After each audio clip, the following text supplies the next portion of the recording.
Twitter accounts block करने के मामले पर ट्विटर की अर्जी पर समाअत करते हुए कर्नाटका हाईकोर्ट ने मरकजी वजारत बराए इलेक्ट्रॉनिक्स एंड इंफॉर्मेशन को भेजा नोटिस। मरकजी हुकूमत ने तकरीबन 1100 ट्विटर अकाउंट ब्लॉक करने की ट्विटर को दी है हिदायत। ट्विटर ने कहा बगैर वजह बताए किसी भी यूज़र का अकाउंट नहीं कर सकते बंद। कहा अगर हुक्म जारी रहा तो बंद हो जाएगा पूरा कारोबार। कर्नाटक के कोडगु में करंट लगने से 2 हाथियों की मौत। बारिश की वजह से गिर गई थी बिजली लाइन। महकमे बिजली के अहदेदारान के खिलाफ मुकदमा दर्ज। कुतुब मीनार वाक़े मुगल मस्जिद में नमाज अदा करने की अब मरकज़ी हुकूमत ने अदालत में की मुखालिफत। सरकार ने कहा मस्जिद का मामला अदालत में ज़ेर इल्तिवा। वक्फ बोर्ड ने हुकूमत की दलील की मुखालिफत की। कहा अदालत में मस्जिद क़ुव्वतुल इस्लाम को लेकर है तनाज़ा, मुगल मस्जिद पर नहीं, नमाज से रोकने को गैर कानूनी और मनमाना फैसला करार दिया। यूपी के जोरावर लीडर मुख्तार अंसारी के अहलिया, बेटे और साले को यूपी पुलिस ने करार दिया मफरूर। घर के बाहर पुलिस ने चस्पा किया नोटिस। एसपी ने कहा अदालत के सामने पेश नहीं हुए तो होगी सख्त कार्रवाई। आज करीब 6 घंटे तक ईडी ने की सोनिया गांधी से पूछताछ। ईडी की पूछताछ की मुखालफत में कांग्रेस का एहतजाज। विजय चौक के पास एहतजाज कर रहे कांग्रेस रहनुमा राहुल गांधी समेत कई लीडरान हिरासत में। एहतजाज कर रहे दिल्ली यूथ कांग्रेस सरबराह श्रीनिवास के बाल पकड़कर उनके साथ बदतमीजी करती नजर आई दिल्ली पुलिस।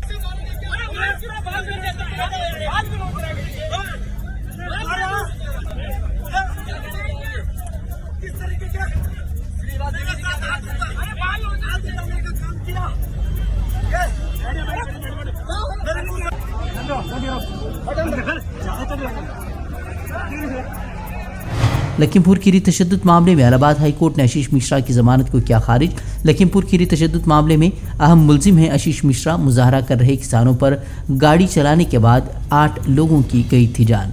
महंगाई के खिलाफ बहस का मुतालबा कर ऐवान में एहतजाज कर रहे राज्यसभा के 19 मेंबरान को किया गया पूरे हफ्ते के लिए मुअत्तल। गुज़िश्ता रोज लोकसभा के 4 मेंबरान पर भी की गई थी सख्त कार्रवाई। पूरे इजलास के लिए 4 को किया गया था मुअत्तल। अपोजिशन ने कहा जमहूरियत को मुअत्तल कर रही है मोदी सरकार। दिल्ली पुलिस ने अडानी ग्रुप की तरफ से दायर मुजरमाना हत्के इज्जत के मुकदमे के सिलसिले में आज़ाद सहाफ़ी रवि नायर की गिरफ्तारी का जारी किया वारंट। नायर ने कहा उन्हें नहीं दिया गया कोई पेशगी समन। सहाफ़ी ने अडानी ग्रुप के कारोबार, मुतनाज़ा राफेल सौदे जैसे मामलात पर पेश की है तहक़ीक़ाती रिपोर्ट। हिंदुस्तान के मुतादिद निजी टूर ऑपरेटर्स की जानिब से हज उम्रा खिदमात पर आयद GST माफ़ करने की अर्जी सुप्रीम कोर्ट ने की खारिज। टूर ऑपरेटर्स ने GST को इम्तियाजी सलूक करार देते हुए दाखिल की थी अर्जी।